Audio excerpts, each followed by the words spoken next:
তাকওয়া মানুষের বড় সম্পদ, টাকা পয়সা নাম খ্যাতি নয়। এজন্য হুজুর কেবলা সব সময় বলতেন, মশহুর না বনো, মকবুল বনো। মশহুর হওয়ার দরকার নাই, আল্লাহ এবং রাসূলের কাছে মকবুল হও। যদি আল্লাহ এবং রাসূল তোমাকে কবুল করে, তাহলে তুমি দুনিয়াতেও কামিয়াব, আখিরাতেও কামিয়াব। বড় করে বলুন না সুবহানাল্লাহ। তাহলে এখানে যারা ওয়াজ শুনতেছেন, এই ওয়াজের সবচেয়ে বড় দামি জিনিস হলো কিয়ামতের দিন আল্লাহর সামনে নিজের যৌবনকালের হিসাব দেওয়ার জন্য প্রস্তুতি নিয়েই দুনিয়া থেকে যাবেন। 2 নাম্বার, আন হায়াতিন ফিমা আফনাহু। আমি যে তোমার 60-70 বছরের একটা হায়াত দিলাম, হায়াত, হায়াত কাকে বলে?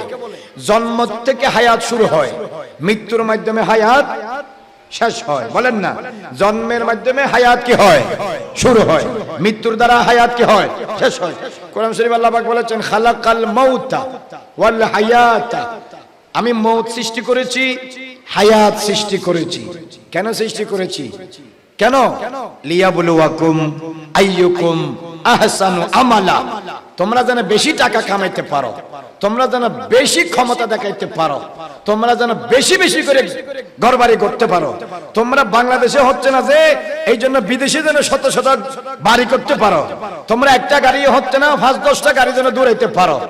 একটা বউ হচ্ছে না, 15-16টা বউ যেন জেলায় জেলায় বিয়ে করতে পারো। তোমাদেরকে যেন মানে জুলুমের রাজত্ব কায়েম করতে পারো। আমি এই জন্য তোমাদেরকে বানাই নাই, বানাইছি লিয়াবলুয়াকুম আইয়ুকুম আহসানু আমালা। কে সবচেয়ে বেশি নেক কাজ করে আমি আল্লাহর কাছে আসতে পারে। বড় করে বলুন সুবহানাল্লাহ। আল্লাহ রাব্বুল আলামিন পৃথিবীতে যত মখলুক সৃষ্টি করেছেন, সব মখলুকের মধ্যে শ্রেষ্ঠ মখলুক হলো ইনসান। কিতাবে লেখা আছে 18,000 মখলুক আল্লাহ তৈরি করেছেন। 80,000 ক্রিয়েশনস অলমাইটি আল্লাহ ক্রিয়েটেড। 18,000। এই तमाम মখলুকের মধ্যে, খিলকতে খোদার মধ্যে সবচেয়ে বেশি সম্মানিত বনি আদম, মানব জাতি, হিউম্যান বিং। ওয়ালাকাদ কাররামনা বনি আদমা। আল্লাহ নিজে বলেছেন, আমি বনি আদমকে, আদম সন্তানকে পৃথিবীর সব সৃষ্টির উপরে আল্লাহ রাব্বুল আলামিন সৃষ্টিগতভাবে শ্রেষ্ঠত্ব মর্যাদা দিয়ে সৃষ্টি করেছেন। বড় করে বলুন সুবহানাল্লাহ। সেই বনি আদমের মধ্যে আখিরি নবীর উম্মত যারা, রাহমাতুল লিল আলামিন, শফিউল মুজনবিন, সৈয়দুল মুরসালিন, ইমামুল আউয়ালিন ওয়াল আখিরিন, তাজদার মদিনা, রাহত সুরুর কলব ওয়াসিনা, হুজুর পুর নূর, শাফিঈ ইয়াউমিন নুশুর, সাকিয়ে কাউসার, শাফিয়ে মাহশর, अव्वल मा खलक, साहिब लौलाक, सय्याह अफलाक, नूर मुजस्सम, शफीए मुअज्जम, सय्यद बुल्द बनी आदम, साहिबुल मकामिल महमूद, साहिबुल मकामिल मशहूद, साहिबुल शफातिल कुबरा, साहिबुल शफातिल उज़्मा, कब्रे हशरे क़ियामतेर मैदाने इंदल्लाह इंदल मीज़ान गुनहगार उम्मतদেরকে শাফাআত দিয়ে তাড়ানো ওয়ালা নবীর আখেরি উম্মত, আখেরি নবীর আখেরি উম্মতকে আল্লাহ রাব্বুল আলামিন শ্রেষ্ঠ উম্মত হিসেবে ঘোষণা দিয়েছেন। বড় করে বলুন সুবহানাল্লাহ। কুনতুম খায়রা উম্মাতিন, তোমরা শ্রেষ্ঠ উম্মত।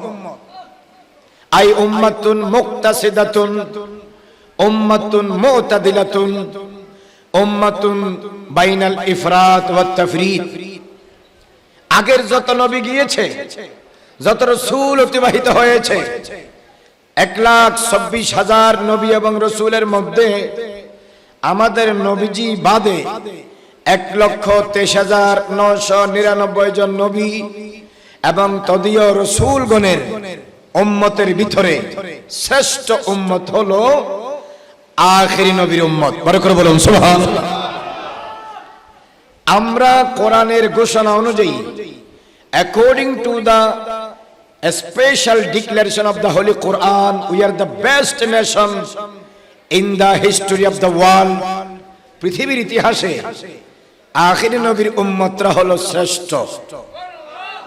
কিন্তু বর্তমানে বাংলাদেশে এবং পৃথিবীতে যেই সময় চলতেছে, the time that is going on around the world, especially in our country Bangladesh, সময় এটা বলে না যে উম্মত হিসাবে আমাদের কর্মকাণ্ডে আমরা শ্রেষ্ঠত্ব ধরে রাখতে পেরেছি। এটা আমাদের কাজের দ্বারা প্রমাণ হয় না। মানুষের কাছে মানুষের জানের কোনো নিরাপত্তা নাই, মানুষের কাছে মানুষের মালের কোনো নিরাপত্তা নাই, মানুষের কাছে মানুষের ইজ্জতের কোনো নিরাপত্তা নাই। একজন মানুষের জীবন, একজন মানুষের ধন দৌলত, একজন মানুষের ইজ্জত আবরু আরেকজন মানুষের কাছে as a man and as a Muslim, মানুষ হিসাবে সর্বোপরি মুসলমান হিসাবে সম্পূর্ণ নিরাপত্তা থাকাটা কোরআন সুন্নাহ সমর্থিত এবং আধুনিক সমাজ, আধুনিক নীতি, চলমান সমাজ, চলমান নীতি, মানবতার খাতিরে as a demand of human being, মানবতার খাতিরে এটা থাকাটা ঈমানীয় দায়িত্ব, রাষ্ট্রীয় দায়িত্ব। কথা বলেন ঠিক কিনা? কিন্তু সেই জিনিসটা নাই। বিদায় হজ্জের ভাষণে রাসূলুল্লাহ সাল্লাল্লাহু আলাইহি ওয়াসাল্লাম জীবনে একবার হজ করেছেন, 4 বার উমরা করেছেন। এই তামারা রাসূলুল্লাহ সাল্লাল্লাহু আলাইহি ওয়াসাল্লাম আরবা উমরাত, রাসূল পাক সাল্লাল্লাহু আলাইহি ওয়াসাল্লাম জীবনে 4 বার উমরা করেছেন, একবার হজ করেছেন। এই একবার হজে হচ্ছে ফার্স্ট এবং লাস্ট হজ, যেটাকে কিতাবের ভাষায় বলা হয় হজ্জাতুল অথবা হিজ্জাতুল বিদা, বিদায় হজ। সেই বিদায় হজ্জের ভাষণে আরাফাতের ময়দানে এবং মিনার ময়দানে হুজুর যে ভাষণ দিয়েছেন, সেই ভাষণের মধ্যে 33টি বিষয়ের উপর হুজুর জীবনে সর্বশেষ ইন্টারন্যাশনাল ভাবে বক্তব্য দিয়েছেন। বরকত বলুন না সুবহানাল্লাহ। কয়টি বিষয়ের উপর বলেন? কয়টি? On 33 subjects, Prophet Muhammad given the golden lecture on that day for total human being until the day of judgment. কিয়ামত পর্যন্ত আগত সকল মানব জাতির জন্য পরিবার কিভাবে চলবে, সমাজ কিভাবে চলবে, রাষ্ট্র কিভাবে চলবে, সংগঠন কিভাবে চলবে, ব্যক্তি কিভাবে চলবে, মুসলমান হিসেবে কিভাবে বসবাস করবে, constitution of and law of a society and religion, Prophet Muhammad declared on that day about the life of a Muslim and constitution of Islam totally for all human beings, all believers and Muslims until the day of judgment. সকল মানুষের জন্য, মুসলমানের জন্য, হিন্দু, বৌদ্ধ, মুসলিম, নন মুসলিম, ইহুদি, নাসারা, খ্রিস্টান, সবার জন্য সার্বজনীন ন্যাশনাল এবং ইন্টারন্যাশনাল পর্যায়ের বক্তব্য আরাফাতের ময়দানে ইমামুল হুজ্জাজ, সেই হজের ইমাম দুজাহানের বাদশা নবী দিয়েছেন। সেই বক্তব্যের মধ্যে রাসূল পাক সাল্লাল্লাহু আলাইহি ওয়াসাল্লাম যে জিনিসটার উপর বেশি ফোকাস করেছেন, বেশি জোর দিয়েছেন, বেশি তাকিদ দিয়েছেন, সেটা হলো মানুষের জীবন, মানুষের দৌলত, মানুষের ইজ্জতের নিরাপত্তার উপরে। বড় করে বলুন না সুবহানাল্লাহ। আপনারা জানেন জাহেলি যুগের মধ্যে মানুষের প্রতি মানুষের কোনো দয়া মায়া ছিল না। এটাকে বলা হয় দ্য পিরিয়ড অফ ডার্কনেস, আইয়ামে জাহেলিয়া। আইয়ামে জাহেলিয়া মানে অন্ধকার যুগ। অন্ধকার যুগ মানে দিনের বেলায় সূর্য ছিল, রাতের বেলায় চন্দ্র ছিল, মানুষের কাছে লাইটও ছিল, তারপরেও বলা হয় অন্ধকার যুগ। কি মানে? দিনের বেলায় সূর্য থাকলে, রাতের বেলায় চন্দ্র থাকলে, ব্যক্তির কাছে লাইট বা চেরাগ থাকলে আলোকিত হয়, কিন্তু চরিত্র যদি সুন্দর না হয়, লেনদেন যদি ঠিক না হয়, আদব আখলাক যদি ঠিক না হয়, পরস্পর দয়া মায়া যদি না থাকে, সৃষ্টির প্রতি, মখলুকের প্রতি, মানুষ হোক আর যেই হোক, তার প্রতি যদি কমপ্লিট ভাবে অ্যাফেকশন না থাকে, পরিপূর্ণ স্নেহ এবং মায়া মমতা যদি না থাকে, নিষ্ঠুর নির্মম মানুষ নির্যাতন আচরণ যদি সমাজে বিরাজ করে, এমন ব্যক্তি সূর্যের নিচে বসবাস করলেও তারে আলোকিত সমাজ বলে না, আলোকিত জীবন বলে না। তারে বলা হয় দিনের বেলায়ও সূর্যের নিচে বসবাস করার পরেও তাকে বলা হয় অন্ধকার যুগ, অন্ধকার জীবন। কথা বলেন ঠিক কিনা? আপনারা জানেন মেয়ে জন্ম হওয়ার সাথে সাথে মানুষের নির্যাতন থেকে বাঁচার জন্য জাহিলি যুগের মা বাবা তাদের মেয়েকে জীবন্ত কবরের ভিতরে ঢুকে দিতেন, ফুতে দিতেন। কোরআন শরীফে আল্লাহ রাব্বুল আলামিন ইরশাদ ফরমাচ্ছেন, ওয়া ইযাল মাউউদাতু সুইলাত বিআইয়ি যামবিন কুতিলাত। কিয়ামতের দিন আল্লাহ পাক ওই মহিলাকে, ওই শিশুকে, ওই নারীকে যাকে জীবন্ত জমিনের ভিতরে ফুতে ফেলা হয়েছে, আল্লাহ তারে জিজ্ঞাসা করবে, বলো কোন অপরাধে তোমাকে নির্মম ভাবে হত্যা করা হয়েছে। এমন একটা সময় ছিল নারীদের কোনো সম্মান ছিল না, পুরুষদের কোনো মর্যাদা ছিল না। যারা যুদ্ধে যেতে পারত না তাদের পৈতৃক উত্তরাধিকারী কোনো সম্পদের মধ্যে অংশ ছিল না। এবং ইসলাম আসলো, রাসূলুল্লাহ আসলেন, ইসলাম প্রতিষ্ঠা হলো, কোরআন নাজিল হলো। সবচেয়ে বেশি হিন্দু ধর্ম, বৌদ্ধ ধর্ম, খ্রিস্টান ধর্ম, ইহুদি ধর্ম, পারসিক ধর্ম, সব ধর্মের চেয়ে, সব আইডিওলজি আদর্শের চেয়ে যেই ধর্ম নারীদেরকে, মানুষদেরকে আলা কদরে মানাজিলহিম, যার যার মর্তবা মোতাবেক যেই সম্মান ইসলাম দিয়েছে, আগে এবং অদ্যাবধি পৃথিবীর কোন ধর্ম তাদেরকে অতটুকু সম্মান দিতে পারেনি। একটা উদাহরণ বলি, আমার নবী ইরশাদ করেছেন, আল জান্নাতু তাহতা আকদামিল উম্মাহাত। নারীদেরকে আল্লাহ পাক এমন সম্মান দিয়েছে যে ছেলে সন্তানের জান্নাত তার মায়ের কদমের নিচে। বড় করে বলুন না সুবহানাল্লাহ।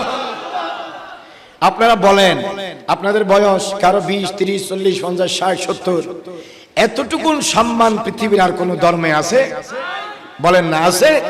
নাই।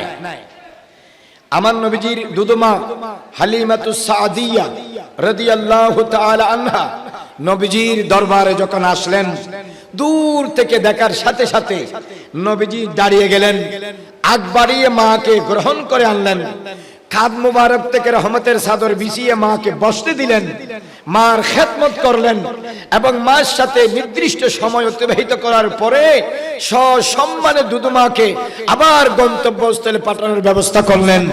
দুধুমাকে যদি নবীজি এত সম্মান দিতে পারে, গর্ভধারিণী মাকে হুজুর কত সম্মান দিতেন পৃথিবীর মানুষকে বুঝিয়ে দিয়েছেন। সম্পর্কে যিনি মা হয় তিনি রহমতুল লিল আলামিনের কাছেও পরিচয় হিসেবে একজন মা। বড় করে বলেন না সুবহানাল্লাহ।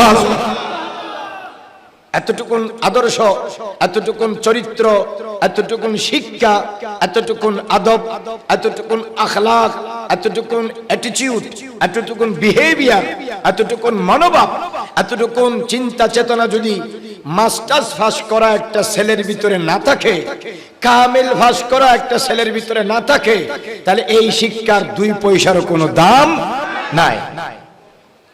আজকে আমাদের সমাজ রফতা রফতা ধীরে ধীরে অধপতনে যাচ্ছে। কারণ কি? কারণ হলো আল্লাহর নবী হাদিসে ইরশাদ করেছেন, ইরহামু মান ফিল আরদে ইয়ারহামুকুম মান ফিস সামা। জমিনে যারা আছে তোমরা তাদের উপর দয়া করো, আসমানে যিনি আছেন তিনি তোমাদের উপর দয়া করবেন। বড় করে বলুন সুবহানাল্লাহ।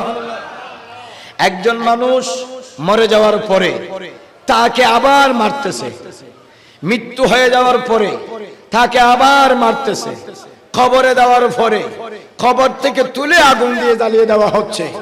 একজন মানুষকে মাতুল দিয়ে, হাতুড়ি দিয়ে, ছুরি দিয়ে, গাছ দিয়ে, বাদাম দিয়ে, পাথর দিয়ে সবাই ওপেন প্লেসে মারতেছে, বাকিরা দাঁড়িয়ে দাঁড়িয়ে ভিডিও করতেছে।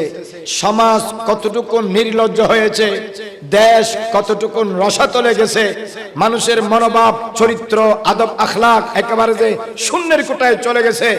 মানুষ সত্যের কথা বলে, সুন্দর কথা বলে, কিন্তু কাজ একটু সুন্দর এবং সত্য দিন অনুযায়ী তারা করে না।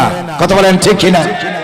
আমার নবীজি বিদায় হজ্জে বলেছেন, শোনো, আইয়ু ইয়াউমিন হাযা, আজকে কোন দিন, শাহরিন হাযা, আজকে কোন মাস, ওয়া আইয়ু বালাদিন হাযা, এটা কোন শহর।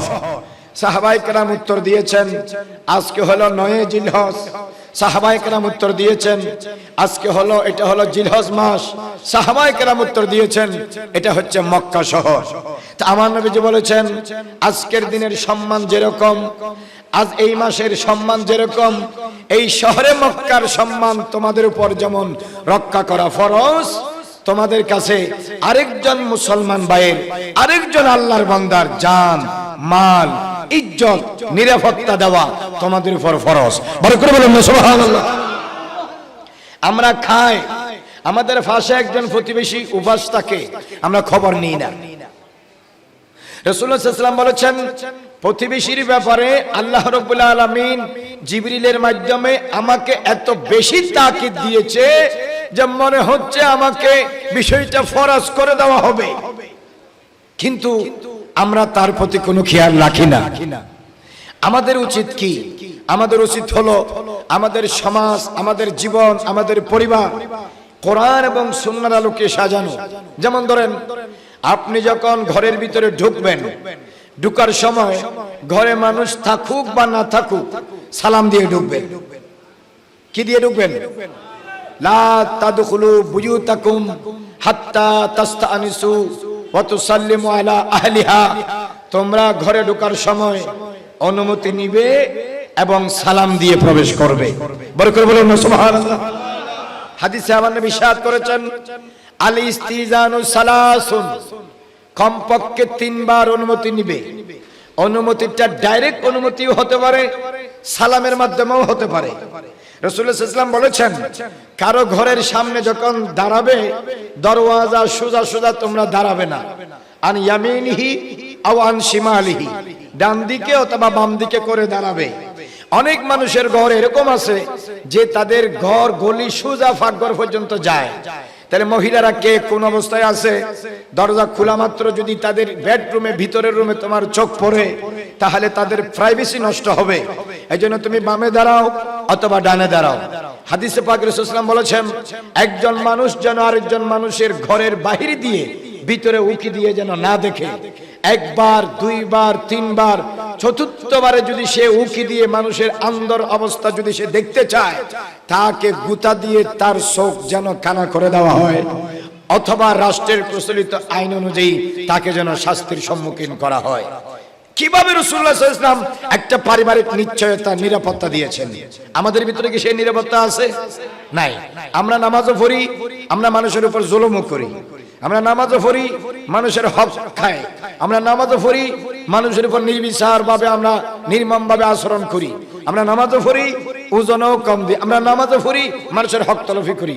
সৃষ্টির প্রতি আমাদের দয়া নাই। রাসূল পাক সাল্লাল্লাহু আলাইহি ওয়াসাল্লাম আরাম ফরমাচ্ছেন চাদরের মধ্যে একটি বিড়াল ঘুম যাচ্ছে, বিড়ালটা যতক্ষণ নিজে উঠে নাই হুজুর বিড়ালটাকে নিজে ডেকে দেয় নাই। আপনি চিন্তা করেন দুজাহানের বাদশা নবী হয়ে একটা বিড়ালের প্রতি যদি এতটুকু দয়া দেখাতে পারে, আমরা মানুষ হয়ে একজন মানুষের প্রতি এতটুকু ন্যূনতম দয়া আমাদের নাই। তাহলে আমরা সামদাই মানুষ, আচরণে মনুষ্যত্ব আমাদের ভিতরে নাই। তো মনুষ্যত্ব কিভাবে আসবে? আমরা কখন মানুষ হব? কেমনে আমাদের মানুষ হওয়া দরকার? আমাদেরকে বুঝতে হবে এই জীবন সীমিত। এই জীবন কি সীমিত? মৃত্যু অবধারিত। জন্ম হওয়ার কারণে আপনার জন্ম যখন হয়েছে, মৃত্যু আপনার অবধারিত। রাসূলুল্লাহ সাল্লাল্লাহু আলাইহি ওয়াসাল্লাম বলেছেন ইয়াত্তাবিউল মাইয়াতা সালাসাতুন, 3টা জিনিস মাইয়াতকে অনুসরণ করে। কয়টা জিনিস বলেন না? কয়টা? 3টা। ইয়ারজিউ ইসনানে, 2টা ওয়াফেস চলে আসে। ওয়ায়াবকা মাআহু ওয়াহিদুন, মাইয়াতের সাথে একটা কবরের ভিতরে যায়। 3টা কি কি? মাইয়াতের সাথে কবরে তার ওয়ালি ওয়ারিসরা যায়, মাইয়াতের সাথে কবরে তার কিছু ধন দৌলত যায়, মাইয়াতের সাথে তার নেক আমল অথবা বদ আমল যায়। জানাজা শেষে দাফনের সময় ওলি ওয়ারিসরাও ফিরে চলে আসে, ধন দৌলতও তার সাথে যায় না। একটা জিনিস তার সাথে যায়, সেটা হলো তার ভালো আমল অথবা কি খারাপ আমল। নেক আমল যদি নিয়ে যেতে পারেন তাহলে আপনি নেককার, বদ আমল যদি নিয়ে যান তাহলে আপনি কি বদকার। তো নেককারের জন্য কবর হবে রাউজাতুম মিন রিয়াজিল জান্নাহ, বদকারের জন্য কবর হবে হুফরাতুম মিন হুফারিন নিরান। এখন আপনার কবরকে আপনি জান্নাত বানাবেন নাকি জাহান্নাম বানাবেন, completely this is dependent on your action and activities of your total life. এটা আপনার পুরা জিন্দেগির কনসেপ্টের উপর নির্ভর করে। আমরা যদি আল্লাহকে ভয় করি তাহলে আমরা অপরাধ করি কেমনে? ধরেন আপনাকে আমি দাওয়াত দিলাম আমার ঘরে, কথা ভালো করে খেয়াল করবেন, আপনাকে আমি আমার ঘরে দাওয়াত দিলাম, রাত্রে আপনাকে নানা রকমের দামি দামি খাবার দিয়ে আপ্যায়ন করলাম, আপ্যায়ন করার পরে আমি আপনাকে একটা সুন্দর রুমে থাকতে দিলাম, আপনার জন্য নতুন বালিশ দিলাম, নতুন বেডশিট দিলাম, নতুন মশারি দিলাম, নতুন একটা টাওয়েল দিলাম, সাবান দিলাম, টিস্যু পেপার দিলাম, সুন্দর করে স্প্রে করে দিলাম, আপনার নিরাপত্তা থাকার জন্য যা যা দরকার সব দিলাম। আমি আমার রুমে চলে যাওয়ার সময় আপনাকে বলতেছি, ভাই খেয়াল রাখেন, ওই যে ঘরের কোনায় একটা গর্ত দেখা যাচ্ছে, এই গর্ত থেকে রাত্রে মাঝে মাঝে বড় একটা সাপ বের হয়। কি বের হয়? বড় করে বলেন, কি বের হয়? তাহলে আপনারা যে ভালো খাবার খাওয়াইছি, নতুন একটা মশারি দিছি, সুন্দর একটা খাট পালং দিছি, দারুণ একটা বেডশিট দিছি, নতুন দুইটা বালিশ দিছি, একটা ল্যাপ তোষক দিছি, এত সুন্দর কিছু দেওয়ার পরে আপনারা যে যাওয়ার সময় বলে গেলাম ঘরের কোণার থেকে মাঝে মাঝে রাত্রে কি বের হয়? কথা বলে না কেন? কি বের হয় বলেন? আপনি কি সারা রাত ঘুমাইতে পারবেন? কথা কেন হয় মানুষই ঘুমাইতে পারবেন? কেন পারবেন না? এসিও চলতেছে, ফ্যানও চলতেছে, ল্যাপ তোষক দিছি, মশারি দিছি, সব দিছি, যা যা দরকার সব দিছি, আপনি ঘুমাইতে পারতেছেন না, ঘুম আসতেছে, আপনার খেয়াল 24 ঘন্টা গর্তের মুখুজু, কোন সময় বড় সাপ বের হয় আর আমারে আঘাত করে। তাহলে আমি ঘুম যাবার চেয়ে চেতন থাকা অনেক ভালো, কারণ আমার মরার চেয়ে বেঁচে থাকা জরুরি। তাহলে আপনি চোখের মধ্যে ঘুম আছে, যাইতে পারতেছেন না, ঘুমটা না যাওয়ার পেছনে বাঁধা হলো কিসের ভয়? কথা বলেন, বরকর বলেন না, সাপের ভয়। সাপের ভয়ে যদি ঘুমাইতে না পারেন, আপনারে কে বানাইছে? আল্লাহ। ওই সাপটারে কে বানাইছে? তো সামান্য সাপের ভয়ে যদি রাতের ঘুম চলে যায়, আল্লাহর ভয় থাকলে আপনি ফজরের নামাজে ঘুমাইতে থাকেন কেমনে বলেন? আপনার কাছে যদি আল্লাহর ভয় থাকে, আপনি মানুষের উপর জুলুম করেন কেমনে? সামান্য সাপের ভয়ে আপনি অস্থির। কিন্তু আপনি যদি কবরে যান, আপনাকে যে আল্লাহ পাক সাপ দিবে না, সেই জীবনকে আপনি নিয়ে কবরে যেতে পারতেছেন? চিন্তা করেন। সবাই তো আশিক রাসূল, গৌসে পাক, সবাই গৌসে পাকের আশিক। গৌসে পাক 25 বছর একটানা হালাল রুজির তালাশে পাহাড়ে পর্বতে জীবন যাপন করেছেন। কয় বছর? 25 বছর। কয় বছর? আর বাংলাদেশের মানুষের এখন অবস্থা কি? আমারে দাও, আমি খাই, আমি খাওয়ার পরে আমার ছেলে খাবে, আমার ছেলে খাওয়ার পরে আমার নাতি খাবে, আমার নাতি খাওয়ার পরে আমার ফতি খাবে, আমার ফতি খাওয়ার পরে আমার সতী খাবে। 14 ফুরস্তান যারা এখনো আসে নাই, 100 বছর পরে আসবে, তাদের রুজি রোজগারের দায়িত্ব আমার কাঁধে নিয়ে আমি মানুষের জুলুম করে লুটপাট করে খাইয়া আমি দেশকে সমাজকে বরবাদ করে দিচ্ছি। বাকি 100 বছর পরে যারা আপনার বংশ দিয়ে আসবে, তাদের রিজিকের দায়িত্ব কি? আল্লাহর উপরে না আপনার উপরে? আপনি এগুলো কেন করতেছেন? কারণ হচ্ছে আমরা সামদাই মানুষ আছি, আল্লাহর ভয় আমাদের কাছে নাই, রাসূলুল্লাহর মুহাব্বত আমাদের কাছে নাই, মওতের ভয় আমাদের কাছে নাই, কবরের মুনকার নাকিরের সওয়ালের জবাব ভয় আমাদের কাছে নাই, কিয়ামতের ময়দানে আল্লাহর সামনে দাঁড়াতে হবে, আমাদের কাছে ভয় নাই। রাসূলুল্লাহ সাল্লাল্লাহু আলাইহি ওয়াসাল্লাম বলেছেন, কবরের এক মুহূর্তের আযাব, এক মুহূর্তের কবরের আযাব পৃথিবীর মানুষ সহ্য করার মতো ক্ষমতা আল্লাহ পাক মানুষকে দেয় নাই। আর এতগুলো জুলুম করে যারা পয়সা ইনকাম করতেছে, আজকে কোটিপতি, 5 মাস আগেও ফকির ফুল ছিল, এই ফকির ফুল আজ 5 মাসে কোটিপতি হয়েছে, এই তার কাছে এই টাকা কিভাবে আসছে এর কোনো হিসাব তার কাছে নাই। বলেন আছে? হাদিসে পাকে আমার নবী ইরশাদ করেছেন, লা ইয়াজালু আকদামু বনি আদামা হাত্তা ইউসআলা আন খামসিন, 5টি প্রশ্নের উত্তর দেওয়া ছাড়া কোন মানুষ কিয়ামতের দিন আল্লাহর সামনে থেকে এক কদমে যেতে পারবে না। কয়টি প্রশ্ন? বরকর বলেন কয়টি? আচ্ছা, কবরের মধ্যে প্রশ্ন হবে কয়টি? বলেন না কয়টা? 3টা। আর কিয়ামতের ময়দানে হবে কয়টা? 5টা। তাহলে কবরের গুলো আগে না কিয়ামতের গুলো আগে?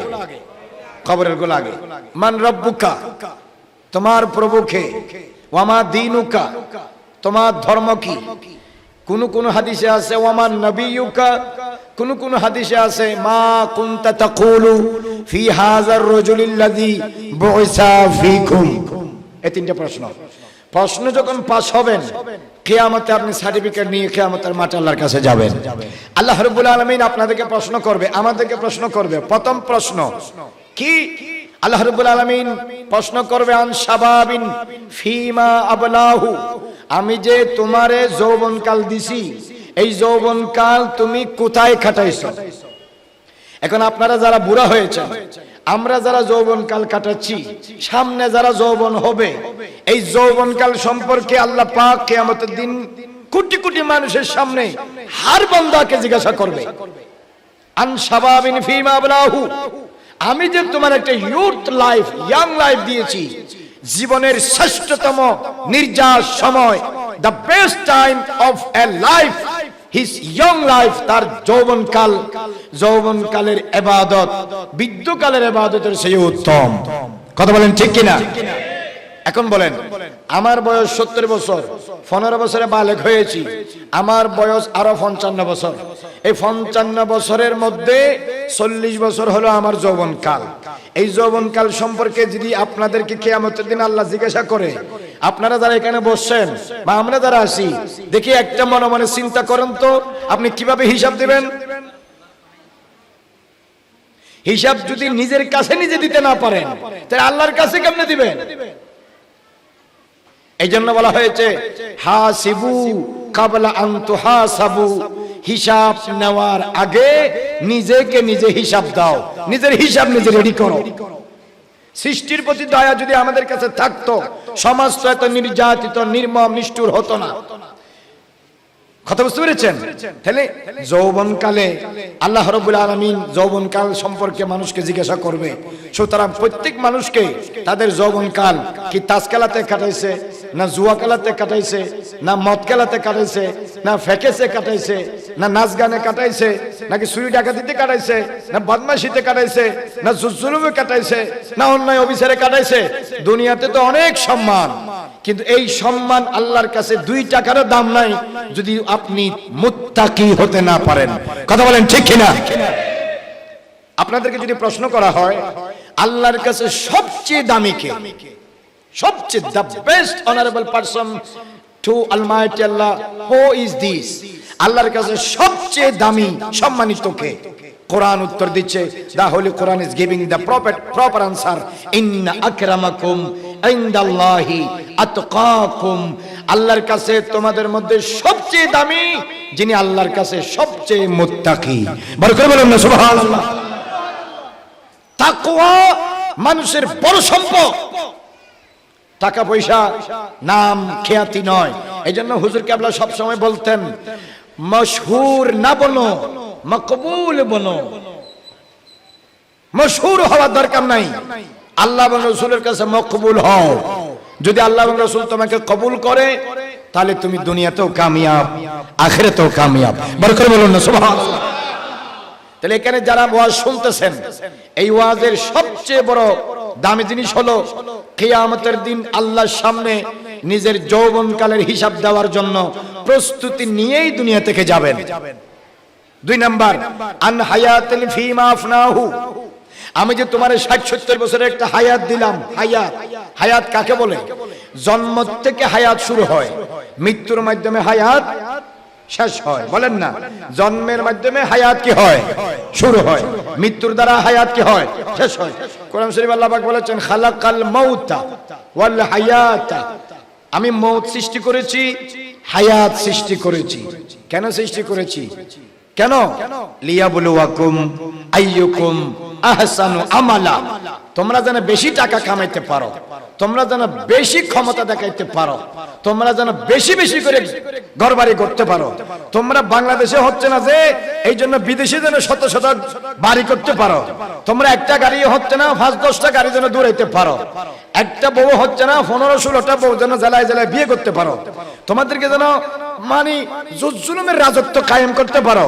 আমি এই জন্য তোমাদেরকে বানাই নাই, বানাইছি লিয়াবলুয়াকুম আইয়ুকুম আহসানু আমালা, কে সবচেয়ে বেশি নেক কাজ করে আমি আল্লাহর কাছে আসতে পারে। বড় করে বলুন সুবহানাল্লাহ। কোরআনে বলে কি, মানুষও করে কি, যেই মানুষের আল্লাহ বানাইছে সেই মানুষ যেই উদ্দেশ্যে বানাইছে সেই উদ্দেশ্যের ধারেও নাই। আপনার ঘরে যদি আগুন লাগে তো একটি কামরার মধ্যে যদি আপনার ছেলে ঘুমায়, আগুন যাইতে যাইতে যদি ওই রুমের কাছে যায়, তাহলে মা বাবা কি ছেলেকে আদর করে ঘুমাবে না ডেকে দিবে?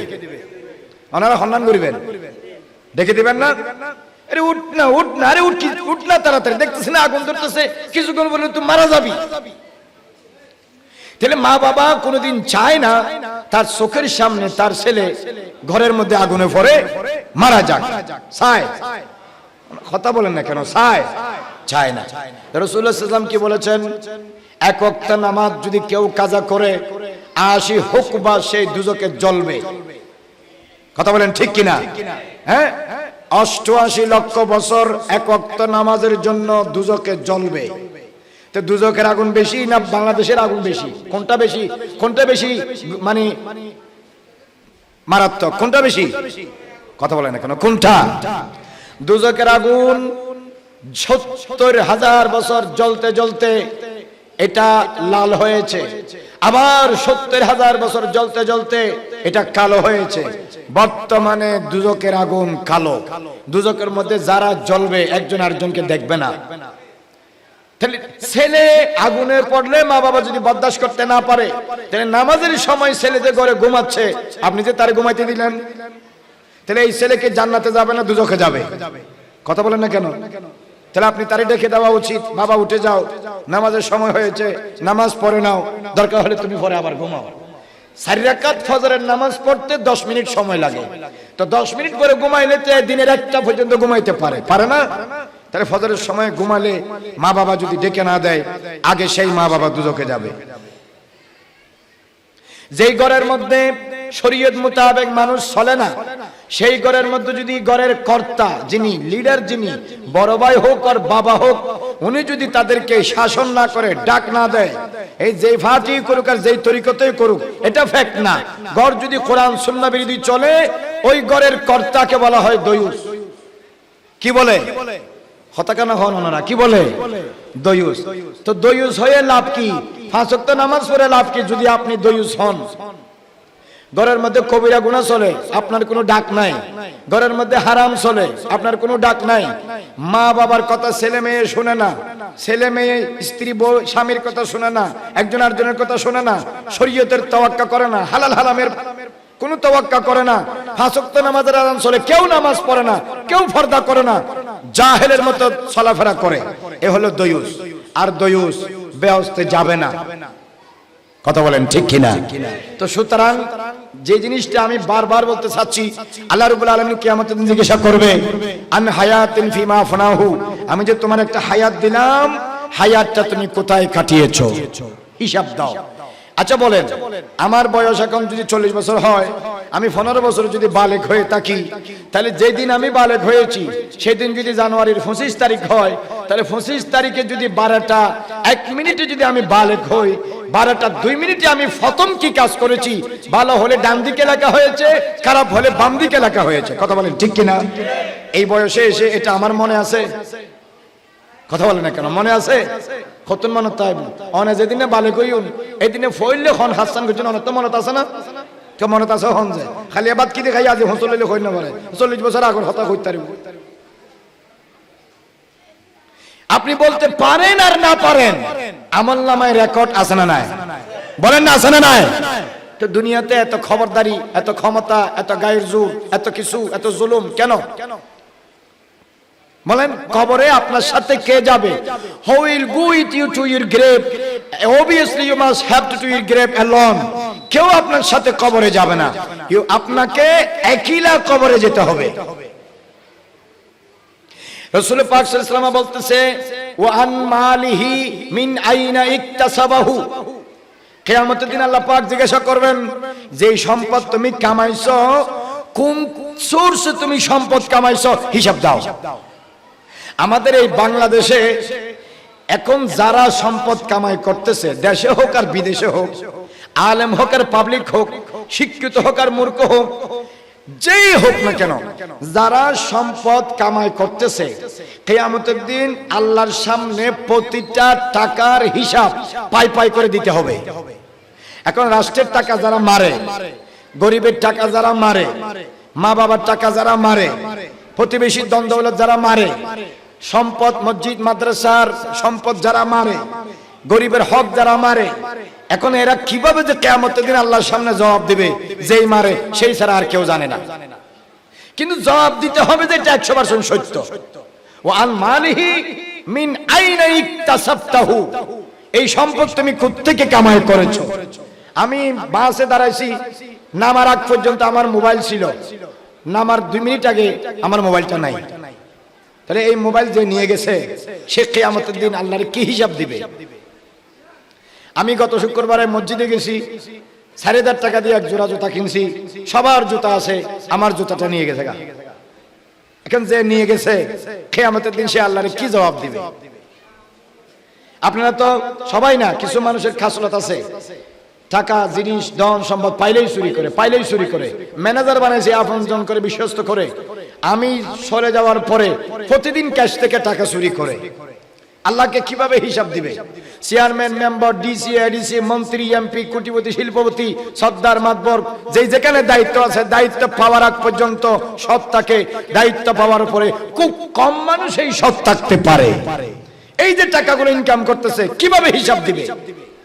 অনেক অফিসার এরকম আছে, জোহরের সময় হয়েছে বলে আমি জামাতে নামাজ পড়বো, কি দিবেন এদিকে দিয়ে দেন, ডেস্ক খুলে রাখছে ঘুষ নেওয়ার জন্য, আর বলতেছে নামাজ পড়তে যাবে।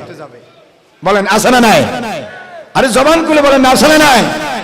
পড়তে যাচ্ছে কি বলেন না, পড়তে যাচ্ছে কি, আর ডেস্ক খুলে রাখছে কি জন্য?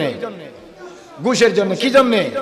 তাহলে এই যে ইনকাম করতেছে, এই ইনকামের হিসাব আল্লাহরে কিভাবে দিবে।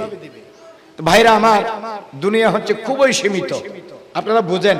ওয়া কানা মিকদারুহু 50 আলফা সানা, কিয়ামতের একদিন দুনিয়ার 50,000 বছরের সমান।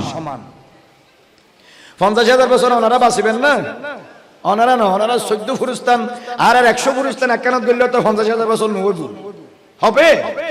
কিন্তু কিয়ামতের একদিন পৃথিবীর কয় হাজার বছর বলেন না, কয় হাজার বছর? 50,000 বছর বাঁচেন, 60-70 বছর। এই 60-70 বছরের জন্য আপনি আপনার আখিরাতকে বরবাদ করে দিচ্ছেন। তাহলে আপনার চেয়ে একজন দামিশ, মূর্খ, অবহেলিত, অসচেতন মানুষ আসমানের নিচে আর কেউ হতে পারে না। কথা বলেন ঠিক কিনা? আল্লাহ নবী হাদিসে কি বলেছেন? মুসলমান কাকে বলে? মান সালিমাল মুসলিমুনা মিন লিসানিহি ওয়া ইয়াদিহি, যার জবান থেকে, যার হাত থেকে আরেকজন মানুষ নিরাপদ, তারে বলে মুসলমান। এখন আমি যদি গীবত করি তাহলে আমার জবান থেকে আরেকজন কি নিরাপদ আছে? আমি যদি অপবাদ দিই আমার জবান থেকে আরেকজন নিরাপদ আছে? আমি যদি সীমা টেলাটেলি করি, জেনে শুনে আরেকজনের জায়গা দখল করি, জেনে শুনে আরেকজনের উপর জুলুম করি, জেনে শুনে আরেকজনের ফতের মাঝখানে কাটা সৃষ্টি করি, তাহলে কি আমার থেকে আরেকজন নিরাপদ আছে? বলেন না, নিরাপদ আছে? নাই। তাহলে আপনি মুসলমান হলেন কেমনে?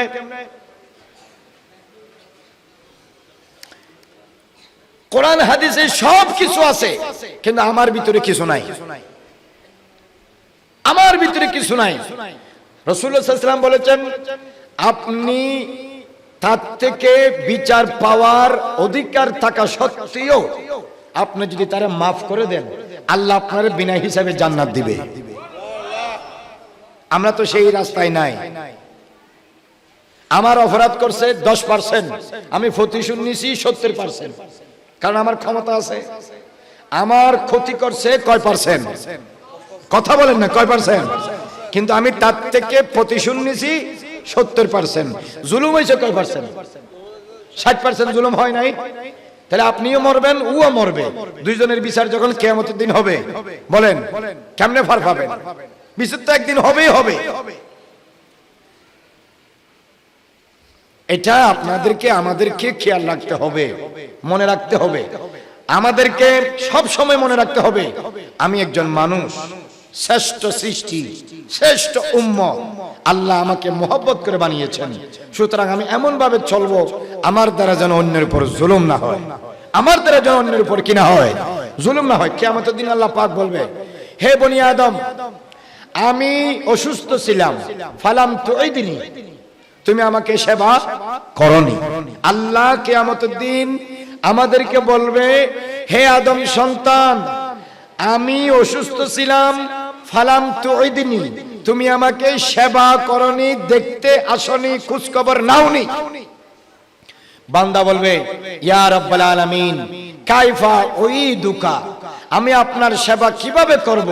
ওয়া আনতা রাব্বুল আলামিন, আপনি তো সমগ্র জাহানের প্রতিপালক, মালিক, আমি কেমনে আপনার সেবা করব? আমি কেমনে আপনার শুশ্রূষা করব? তখন আল্লাহ পাক বলবেন, আমা আলিমতা, তুমি কি জানো না, ইন্না ফুলানান, অমুক ব্যক্তি মারিদা, অসুস্থ হয়েছে, ফালাম তুইদহু, তোমার পাশে তুমি তাকে দেখতে যাওনি। আমা আলিমতা ইন্নাকা তুইদহু তাজিদুনি ইনদাহু, তুমি যদি তার সেবা করতে, খোঁজ খবর নিতে, দেখতে যেতে, অসুস্থ ব্যক্তির পাশে, লা মাকানের খোদা, আমি আল্লাহকে তুমি পাইতে। বড় করে বলুন সুবহানাল্লাহ। এই ফাটি করে, এই ফাটি করে, আমার সাথে ফাটি যখন মিল নাই, এই তরিকত করে, এই তরিকত করে, আমার সাথে যখন তরিকতের মিল নাই, এই মরে যাক, আমি এদিকে থাকাবো না। এটা কি মানুষের চরিত্র হইল? কি করুক, এটা হিন্দু হোক, বৌদ্ধ হোক, খ্রিস্টান হোক, মুসলমান তো আলা আলা। আমার সামনে যদি সে বিপদে পড়ে, আমার দায়িত্ব হলো সামর্থ্য অনুযায়ী তার বিপদে মুসলমান হিসাবে আল্লাহ এবং রাসূলের সন্তুষ্টি লাভের জন্য, বেহিসাব জান্নাতে যাওয়ার জন্য এগিয়ে আসা। বড় করে বলুন সুবহানাল্লাহ। আল্লাহ পাক কি বলতেছেন, তুমি যদি তার সেবা করতে, লৌ উত্তাহু, তুমি যদি তার সেবা করতে, লা তাজিদুনি ইনদাহু, তুমি ওই অসুস্থ ব্যক্তির পাশে আমাকে পাইতে। এখন বলেন, আল্লাহকে কোথায় পাওয়া যায়? জালেম ব্যক্তি আল্লাহকে মসজিদেও পাবে না, নেককার ব্যক্তি আল্লাহকে অসুস্থ একজন ইমানদার ভাইয়ের কাছে পায়। বড় করে বলুন না সুবহানাল্লাহ। আপনি যদি কোনো অসুস্থ ব্যক্তিকে দেখতে যান, তার মাথায় হাত রাখেন, হাতে হাত রাখেন, খোঁজ খবর নেন, ভাই আপনি কেমন আছেন, আপনার শারীরিক কি অবস্থা, আমি আপনাকে কিভাবে হেল্প করতে পারি, টাকা পয়সা আপনার আছে কিনা, আপনার বাচ্চা কাচ্চা আপনার টাকা পয়সা দেয় কিনা, ছেলেরা আপনার খোঁজ খবর নেয় কিনা, আপনার কি প্রয়োজন আপনি আমারে বলেন। আপনি যদি তার খোঁজ খবর নেন, সামর্থ্য অনুযায়ী যদি তার পাশে দাঁড়ান, হাদিসে পাকে আমার আল্লাহ বলতেছে, এই অসুস্থ ব্যক্তির পাশে তুমি আমি আল্লাহকে, যে আল্লাহকে খোঁজার জন্য মক্কা শরীফে যাচ্ছ, যে আল্লাহকে খোঁজার জন্য মসজিদে যাচ্ছ, যে আল্লাহকে পাওয়ার জন্য তাহাজ্জুদ করতেছো, যে আল্লাহকে পাওয়ার জন্য এত ভালো ভালো কাজ করতেছো, সেই আল্লাহ বলতেছে, একজন বিপদগ্রস্ত অসুস্থ ব্যক্তির পাশে আমি আল্লাহকে সহজে পাওয়া যায়। বড় করে বলুন না সুবহানাল্লাহ। তাহলে মানুষ হিসেবে মানুষের দায়িত্ব কি? সে আমার পছন্দ হোক আর না হোক, বিপদে তার পাশে এগিয়ে আসা। কথা কোন ঠিক কিনা? রাসূল সাল্লাল্লাহু আলাইহি ওয়াসাল্লাম বলেছেন, বিপদগ্রস্ত ব্যক্তির পাশে এগিয়ে যাওয়া খায়রুম মিন আন ইয়াতাকিফা ফি মসজিদি হাযা শাহরাইন, মসজিদে নববীতে 2 মাস ইতিকাফ থাকলে যেই ফজিলত একজন বিপদগ্রস্ত ব্যক্তির পাশে দাঁড়ানো, তার চেয়ে বেশি ফজিলত। বড় করে বলুন না সুবহানাল্লাহ। এখন আমরা কি করি? আমার ফাঁসের বাড়িতে, ফাঁসের ঘরে, আমার বাড়িতে একজন মানুষ অসুস্থ, তার ক্যান্সার, প্যারালাইসিস, ডায়াবেটিস, অসুস্থ, অবহেলিত, মেয়ে বয়স হয়ে যাচ্ছে, বিয়ে দিতে পারতেছে না, আর আমি ঘন ঘন উমরা করতে যাচ্ছি। একবার উমরা করলে 5-6 লাখ টাকা খরচ হয়, 5 বার গেলে 30 লাখ টাকা খরচ হয়। আল্লাহ বলে, বান্দা এই বাংলাদেশ থেকে আমারে পাওয়ার জন্য মক্কা শরীফ আসার দরকার কি? ফাঁসি যে একজন অবহেলিত মানুষ আছে, তারে তুমি ঠিক করে দাও, ও যদি রাজি হয়ে যায়, ওর ভিতরে আমি আল্লাহ তোমার উপর রাজি হয়ে যাব। বড় করে বলুন সুবহানাল্লাহ। এভাবে যদি প্রতিটা সামর্থ্যবান মানুষ বিপদগ্রস্ত সহায় সম্বলহীন মানুষের পাশে দাঁড়ায়, আপনি বলেন সমাজটা কেমন হবে? বলেন কেমন হবে? যারা পয়সাওয়ালা রাগ করিয়েন না, এরা চায় না গরিব পয়সাওয়ালা হোক, এই জন্য 200 টাকা জাকাত দেয়। ইসলামে জাকাত দেওয়ার উদ্দেশ্য হলো গরিবকে স্বাবলম্বী করা। এর 200 টাকা কিয়ামত পর্যন্ত দিলেও তো এর গরিব অভাব যাবে? হ্যাঁ বলেন না যাবে? আর আমাদের খাসলত এত খারাপ, আমরা এত খবিস খাটাস, আমরা রাত্রে উঠে 2 রাকাত তাহাজ্জুদ পড়তে রাজি নাই। 3টা বাজে আবুল খায়ের বিড়ি কোম্পানির যে জাকাত দিবে তার দরজার সামনে আমরা লাইন দিতে রাজি আছি। কথা কোন ঠিক কিনা?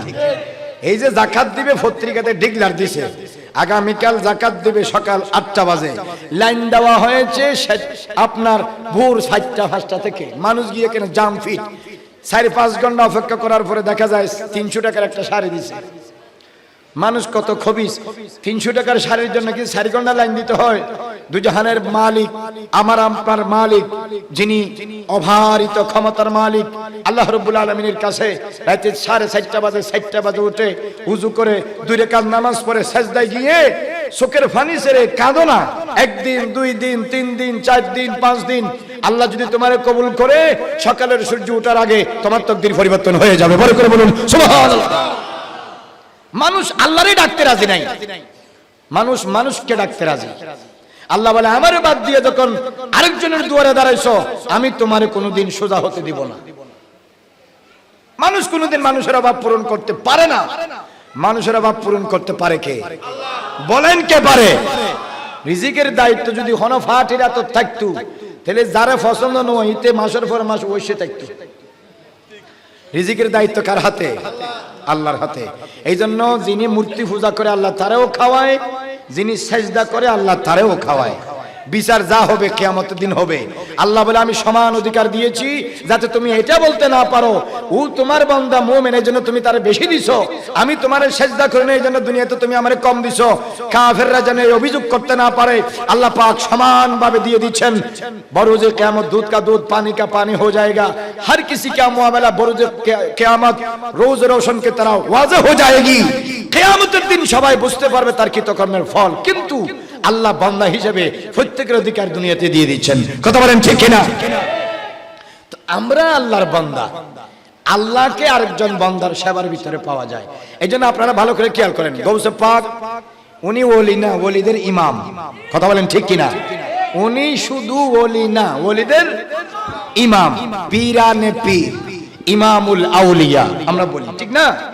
খাজা গরিব নওয়াজ বলেন, কুতুবউদ্দিন বখতিয়ার কাকি বলেন, দাতাগঞ্জ বখশ লাহুরি বলেন, বাবা ফরিদউদ্দিন মাসউদগঞ্জে শাকের বলেন, মুজাদ্দিদ আল ফিসানি বলেন, শিহাবউদ্দিন সুহরওয়ার্দী বলেন, জুন্নুন আল মিসরি বলেন, ওয়াইস আল কারানি বলেন, সিরিয়া সাকতি বলেন, মারুফ আল কারখি বলেন, জুনাইদ আল বাগদাদি বলেন, বাইজিদ আল বুস্তামি বলেন, উসমান আল হারুনি বলেন, আবু সাঈদ মখজুমি বলেন, আশরাফ জাহাঙ্গীর সেমানানি বলেন, শরফুদ্দিন বানি কালান্দার বলেন, শরফুদ্দিন ইয়াহয়া মানিরি বলেন, শরফুদ্দিন বুসরি বলেন, শরফুদ্দিন চিশতি বলেন। পৃথিবীতে যত আল্লাহর ওলি আছে, কাদরিয়া, চিশতিয়া, নকশবন্দিয়া, মুজাদ্দিদিয়া, সুহরওয়ার্দিয়া, সাবরিয়া, কলন্দরিয়া, ওয়াইসিয়া, করনিয়া, নিজামিয়া, শাহজলিয়া, রেফাইয়া, ভান্ডারিয়া, আব্বাসিয়া, মুরসিয়া, রেজবিয়া, মশিশিয়া, নিজামিয়া, সব বড় হক তরিকার মাশায়েখে কেরাম, আউলিয়ায়ে কেরাম, সলফে সালিহিন, আইমায়ে কেরাম, বুজুর্গানে দ্বীনের জীবনে আপনি কোনোদিন একটা জিনিস পাবেন না, ওলিরা কোনোদিন অন্যের উপর, সৃষ্টির উপর জুলুম করে না, করে না, করে না। নিজের ক্ষতি হলেও আল্লাহর মখলুকের সেবা করে। বড় করে বলুন সুবহানাল্লাহ। যে মখলুকের উপর জুলুম করে, খোদার কসম, আমার হুজুর এখানে আছে, খোদার কসম করে বলতেছি সে কোনোদিন আল্লাহর ওলি হতে পারবে না, পারবে না, পারবে না। আপনাদের কাছে কোনো দলিল থাকলে দাঁড়াই আমার বলেন। মখলুকের উপর যে জুলুম করে, লা ইয়ারহামুল্লাহ মান লাম ইয়ারহামুন নাস, মানুষের উপর যে দয়া করে না আল্লাহ তার উপর দয়া করে না। কথা হলো যিনি জালেম তিনি ওলি হতে পারে না। দুনিয়াতে আপনারা ঠেলি ঠেলি ওলি বানাই দেন, এটা আপনাদের ব্যাপার, কিন্তু ইনদা আল্লাহ ওলি হতে পারবে না। কথা বলেন ঠিক কিনা? এইজন্য ওলিদের জীবনী পড়েন, তাজকিরাতুল আউলিয়া পড়েন না, ওলিদের জীবনী আছে এখানে। সব ওলির জীবনে আপনি দেখেন এরা নিজের ক্ষতি করেও মখলুকের সেবা করে। ওলিদের একটা বৈশিষ্ট্য কি জানেন? এরা আল্লাহর কাছে নিজের জন্য চায় না, নিজেকে বিক্রি করে দিয়েছে কার কাছে? বলেন। আল্লাহর মাহবুব বান্দারা নিজেকে বিক্রি করে দিয়েছে কার কাছে? কিন্তু আল্লাহ যখন তাদেরকে কবুল করে, ওরা আল্লাহর কাছে চায় মানুষের জন্য, নিজের জন্য চায় না, কারণ নিজেকে তো আল্লাহর হাতে তুলে দিয়েছে। আল্লাহ যেরকম রাখে এরা সেরকম রাজি। মুর্দাকে জিন্দা গোসল দিলে জিন্দা যেরকম করে মুর্দা যেরকম সেরকম হয়। আল্লাহর নেক বান্দারা আল্লাহর কাছে নিজেকে এইভাবে তুলে দেয়, আল্লাহ যেভাবে রাখে এরা এভাবে থাকে, কোনো অভিযোগ করে না। মগর এদের কাছে যারা আসে তাদের হাজত রাওয়াইয়ের জন্য ওলিরা আল্লাহর কাছে ফরিয়াদ করে। বড় করে বলুন সুবহানাল্লাহ। তার মানে কি? ওলি চিনবেন কেমনে? ওলি তাকে বলে যে আরেকজনের উপর জুলুম করে না। আচ্ছা, ওলির আরেকটা পরিচয় কি? ওলিরা কোনোদিন বখিল হয় না। ওলিরা কোনোদিন কি হয় না? বখিল বুঝেন কি? কৃপণ, কিপটা, মাইজার বলে। শুধু আমারে দাও আমি খাই, আমারে দাও আমি খাই, এই কোনোদিন ওলি হতে পারবে না। এমনি শাহজাদা হতে পারবে, শাহজাদা হওয়া সহজ, কিন্তু ওলি হওয়া ওনার হতা কেন হয় না বুঝলেন? শাহজাদা হওয়া কি? It is very easy to being Shahzada, but so much difficult to be a pious man to Almighty Allah. ওলি হওয়া অনেক কঠিন, শাহজাদা হওয়া অপোজিটে অনেক সহজ। কথা বলেন ঠিক কিনা? এই জন্য শাহজাদা ওলি নয়, শাহজাদা ছাড়াও পৃথিবীতে কোটি কোটি আল্লাহর ওলি আছে। হ্যাঁ, শাহজাদা যদি রিয়াজত করে, মুরাকাবা করে, মুশাহাদা করে, শরীয়ত মোতাবেক চলে, তাহলে একদিন আল্লাহ যদি তারা পছন্দ করে তিনি বেলায়েত পেলে দেন, তিনি কি হবে? ওলি হবে। ये दिगर बात है। ওলিরা কোনোদিন বখিল হয় না, ওলিরা কোনোদিন জালেম হয় না। কয়টা জিনিস মনে রাখবেন? দুইটা। বলেন না কয়টা? দুইটা। এখন আল্লাহ বলতেছে তুমি যদি তার সেবা করতে তাহলে তার কাছে তুমি আমারে পাইতে। এই জন্য অসুস্থ ব্যক্তির কাছে আল্লাহকে পাওয়া যায়। বলেন অসুস্থ ব্যক্তির কাছে। অসুস্থ ব্যক্তি মানে কি? হাদিসে পাক আছে, সাইয়েদনা আবু হুরায়রা রাদিয়াল্লাহু তাআলা আনহু রিওয়ায়াত করতেছেন, এক ব্যক্তিকে আল্লাহ যদি উচ্চ মাকাম দিতে চায়, কোন ব্যক্তির আল্লাহর কাছে কোন ব্যক্তি কি হয়েছে? পছন্দ হয়েছে, আল্লাহ তাকে বেহেশতে উচ্চ মাকাম দিতে চায়, তখন আল্লাহ পাক তাকে বলা মুসিবত দেয়। কি দেয়? বলা মুসিবত দেয়। বলা মুসিবত তিন জায়গায় আসে, জানের উপর, মালের উপর, আওলাদের উপর। বলা মুসিবত কয় জায়গায় আসে? বড় করে বলেন কয় জায়গায়? এক নাম্বার কিসের উপর? জানের উপর। কিডনি দুইটা আছে, আল্লাহ একটা নিয়ে ফেলছে। ফা দুইটা আছে, একটা নিয়ে ফেলছে। চোখ দুইটা আছে, একটা নিয়ে ফেলছে। দুইটা, এই দুইটা চোখ দিছে কে? আবার নিয়ে ফেলছে কে? আপনি যদি সবর করতে পারেন, যেই মর্যাদা আল্লাহ আপনার জন্য বাজেট রাখছে সেই মর্যাদা আল্লাহ আপনারে দিয়ে দিবে। বড় করে বলুন সুবহানাল্লাহ। কিন্তু ইনসান খুব কম মানুষ সবর করতে পারে, সবর করতে পারে না, ধৈর্য ধরতে পারে না। মানুষ হাই হতাশ করে, আল্লাহকে বালা বুড়া বালা বলে। এই আল্লাহ খালি আরা ভাই দেনা আর সকলে যাইবে বললাই, আরে এদুন মানুষ জুলুম করে দিতে সগননের আইম আর সকলে গিয়ে এরকম অভিযোগ করে। আপনাকে সবর করতে হবে। অবাশিরিস সাবিরিন, ধৈর্যশীলকে সুসংবাদ দিয়ে দাও। আচ্ছা, দেখা যাচ্ছে আপনি বরাবর ঠিক আছেন, আপনার ব্যবসা প্রতিষ্ঠান আগুন ধরে ফোড়া জলে সরকার হয়ে গেছে, কালকে ছিলেন কোটিপতি, আজকে হয়ে গেলেন ফতের ফকির। এটা আল্লাহ আপনার থেকে কি নিচ্ছে? পরীক্ষা। সব ঠিক আছে, আপনার একটা মাত্র ফোলা, 12 বছর কষ্ট করে একটা ফুল হয়েছে, এই ফোলাটা দেখতেছে মরে গেছে, আগুনে ফুরে গেছে, পানিতে ফুরে গেছে, বন্ধুদের সাথে বেড়াইতে গেছে, এখানে পুকুরে নামছে, নদীতে নামছে, আর উঠতে পারে নাই, বাঘে খাই ফেলছে, মানে গোলাগুলি চলতেছে, এখানে পরে মরে গেছে। আল্লাহ আপনার থেকে পরীক্ষা নিচ্ছে। 12 বছর পরে একটা ছেলে হলে, সেই ছেলে যদি মারা যায় তাহলে মা বাবার উপর দিয়ে কি যায়, এটা মা বাবা সারা পৃথিবীর আর কেউ বুঝবে না। কথা কোন ঠিক কিনা? এটা আল্লাহ পরীক্ষা নেয়। এর বিনিময়ে আল্লাহ ওই মা বাবার জীবনের গুনাহ মাফ করে দেয়, অথবা আখিরাতে তাকে উচ্চ মর্যাদা দান করে। বরকত বলেন না সুবহানাল্লাহ। আল্লাহ পাক বলেন, তুমি যদি ওই অসুস্থ ব্যক্তিকে সেবা করতে, দেখতে যেতে, তাহলে এই ব্যক্তির পাশে তুমি আমাকে পাইতে। 2 নাম্বার, কিয়ামতের দিন আল্লাহ পাক বলবেন, আমি তোমার কাছে খাবার চেয়েছি, ইন্নী ইসতামতামতুকা ফালাম তুতিমনি, তুমি আমাকে খাবার দাওনি। তখন বান্দা বলবে, ইয়া রব্বে কাইফা উতিমুকা, আমি তোমাকে কিভাবে খাবার দেব? ওয়া আনতা রব্বুল আলামিন, তুমি এনে দুনিয়ার মানুষের খাওয়াও। আমি কেমনে তোমারে খাবার দেব? আল্লাহ বলেন ইন্না ফুলানান ইস্তাতআমাকা ফালাম তুতিমহু, অমুক দিন অমুক সময় অমুক টাইমে তোমার ঘরে একজন ভিক্ষুক ফকির গিয়েছে, অনুনয় বিনয় করে বলেছে আমি 2 দিন খাইতে পারি নাই, 1 দিন খাইতে পারি নাই, আমার বউ অসুস্থ, ঘরের মধ্যে মেয়ে রেখে এসেছি, আমার জামাই অসুস্থ, আমার একটা খাবার দেন, একটু খাবার দেন। আপনি তারে ধমক দিয়ে ঘরের দরজা থেকে বিদায় করে দিয়েছেন, দেন নাই। আল্লাহ রাব্বুল আলামিন লিখে রেখেছে এটা, কিয়ামতের দিন আল্লাহ বলবে আমি তোমার কাছে খাবার চেয়েছি, তুমি আমারে কি দাও নাই? খাবার দাও নাই। তাহলে এই এলাকার মধ্যে অনেক মানুষ আছে গরিব, দুস্থ, অসহায়। আমরা যারা সহায় সম্বলওয়ালা আছি, কোটিপতি শিল্পপতি আছি, আমাদের উচিত কি? প্রকৃত ইসলাম কাকে বলে, ইসলামের আদর্শ কি, ইসলামের সৌন্দর্য কি? ইসলামের সৌন্দর্য হলো আমি যা পছন্দ করি আমার ভাইয়ের জন্য আমি তা পছন্দ করব। কথা বলেন ঠিক কিনা? আহিব্বু লিআখিকা মা তুহিব্বু লিনাফসিকা। এখন আমাদের দেশে করে কি, আপনি যখন আত্মীয় স্বজনের বাড়িতে বা কোনো বন্ধু বান্ধবের বাড়িতে বেড়াতে যান, তখন মুসাম্বি নেয় যে যেটা 2 নম্বর এটা, আর যখন নিজের ঘরের জন্য কিনে তখন বলে যে মিয়া ওই যে ভালোটা দেন। দোকানদার জিজ্ঞেস করে ভাই সকালে এটা নিলেন, এখন এটা নিচ্ছেন যে, আর তোর এত বলার দরকার কি, যেটা বলতেছি ওটা দে। কিন্তু কোরআন কি বলে, ইসলাম কি বলে? অল্প নেন। আপনারই তো বলে নাই যে আপনি কর্জ করে চুরি ডাকাতি করে আরেকজনের ঘরে মাল সামানা নিয়ে যাওয়ার জন্য। নিজের জন্য যা পছন্দ করবেন আরেকজনের জন্য সেই মানের মাল আপনি পছন্দ করবেন। এটাই তো ইসলামের সৌন্দর্য। This is the absolute beauty of Islam. এটাই তো ইসলামের সৌন্দর্য। তখন আল্লাহ পাক আপনাকে পরীক্ষা করে, আপনি নিজের বেলায় কিরকম, পরের বেলায় কিরকম। এটা পরীক্ষা করে কে? আল্লাহ। আপনি যে কারবার করতেছেন দোকানদারের সাথে, আর কেউ না বুঝলেও একজন তো দেখতেছে, তিনি কে? বলেন না তিনি কে? আল্লাহ। নিজের ঘরের সময় মাল কিনেন দামি দামি, পরের ঘরে বেড়াইতে গেলে আম কিনেন 14 নম্বর এটা, সকালে আনছে আগামীকাল সকালে আগে আগে পৌঁছে গেছে। এখন মালিক বলে যে কি আনছে, এগুলো তো একদিনও গেল না, তো ফসা ধরে গেছে, এগুলো কেন নিলেন আপনি? এই যদি খাইতে না পারে আপনার মালিককে কি বলছে যে আপনি আমার জন্য এগুলো নিয়ে আসেন? এই সমস্ত 2 নম্বরে আমাদের কিছু মানুষ করে।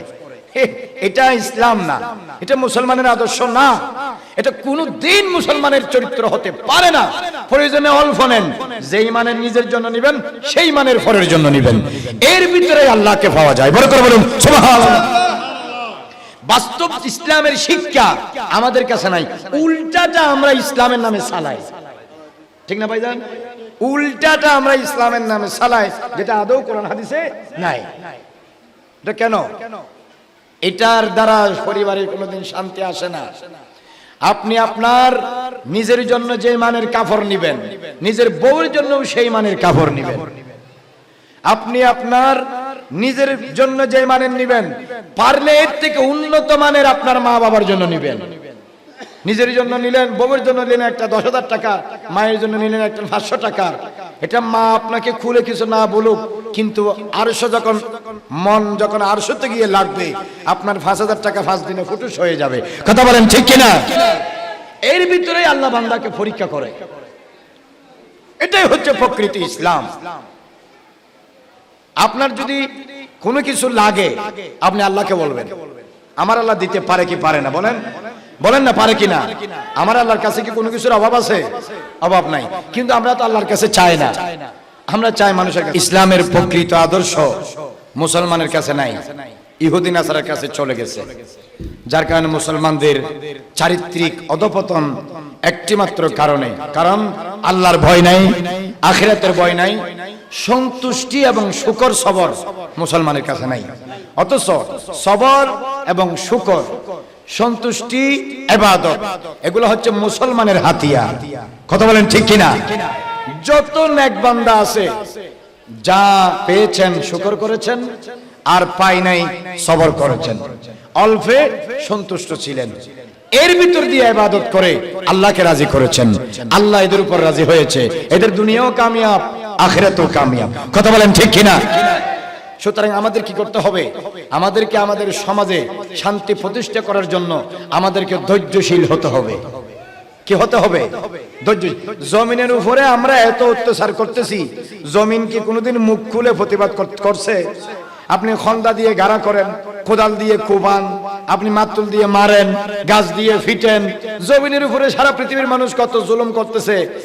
এই পরিমাণ জুলুম যদি 1% আমার ফিটের উপর করে, আমার ফিটেটা তো তামা হয়ে যাবে। কথা কোন ঠিক কিনা? কিন্তু জমিন সহ্য করতেছে। একদিন জমিন সবকিছু আল্লাহর সামনে আপনার পক্ষে বিপক্ষে প্রকাশ করবে। ওয়া আখরাজাতিল আরদু আসকালাহা ওয়া ক্বালাল ইনসানু মা লাহা। সেদিন মানুষ বলবে এটা কি, এটা কোথা থেকে আসলো? আল্লাহ বলবে যা করছো আজকে তোমার সামনে সব তুলে ধরা হচ্ছে। সুতরাং সেই দিনকে খেয়াল রেখে আজকের দিন আমাদের সঠিকভাবে চলা, আমাদের আচরণে যেন কোনো মানুষের জান মাল ইজ্জত আবরুর উপর যেন অনৈতিক হস্তক্ষেপ না হয়, জোর এবং জবর এবং জুলুম না হয়, অপ্রেসিং যেন না হয়, আল্লাহর দরবারে আমরা যেন আসামি না হই, সেদিকে আমাদের খেয়াল রাখা উচিত, কর্তব্য, ইমানি দায়িত্ব।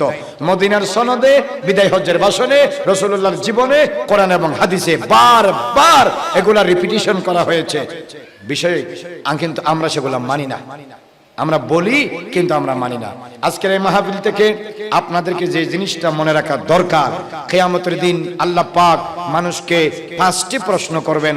সেই প্রশ্নের উত্তর প্রত্যেক বান্দা যেন দুনিয়া থেকে নিয়ে যায়। 1 নাম্বার, হায়াত দিয়েছি, কোথায় কাটিয়েছো? 2 নাম্বার, যৌবনকাল দিয়েছি, কোথায় কাটিয়েছো? 3 নাম্বার, সম্পদ অর্জন করেছো, কিভাবে অর্জন করেছো? 4 নাম্বার, সম্পদ খরচ করেছো, কোথায় খরচ করেছো? 5 নাম্বার, যে ইলম অর্জন করেছো সেই ইলম অনুযায়ী আমল করেছো কিনা? কয়টা প্রশ্ন বলেন না? কয়টা প্রশ্ন? আগে না জানলেও আজকে মাহফিল থেকে তো জেনেছেন, হুজুর তো ক্লিয়ার করলে আরো জানবেন। কিয়ামতের দিন আমি জানি না এই কথা বলার আর সুযোগ নাই। আল্লাহ রাব্বুল আলামিন আজকের আজমুল শান মাহফিল কবুল আর মঞ্জুর করে, বড় করে বলে আমিন।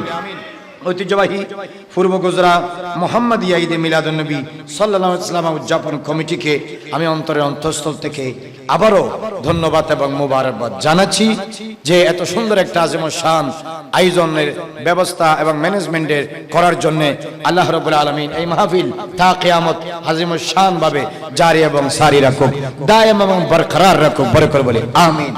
যারা টাকা দিয়ে, পয়সা দিয়ে, সময় দিয়ে, শ্রম দিয়ে, বিদ্যা দিয়ে, বুদ্ধি দিয়ে, পরামর্শ করে, মিটিং করে, টেলিফোন করে, দেশ ও প্রবাস থেকে নারী, পুরুষ, ছোট, বৃদ্ধ, বনিতা, আবাল, যে যেখান থেকে এই মাহফিলকে সহযোগিতা এবং কোপারেশন করেছেন, শিরকত এবং সমলিয়ত করেছেন, সবার জন্য আল্লাহর কাছে ফরিয়াদ করছি, আপনাদের কাছে দোয়ার দরখাস্ত রাখছি।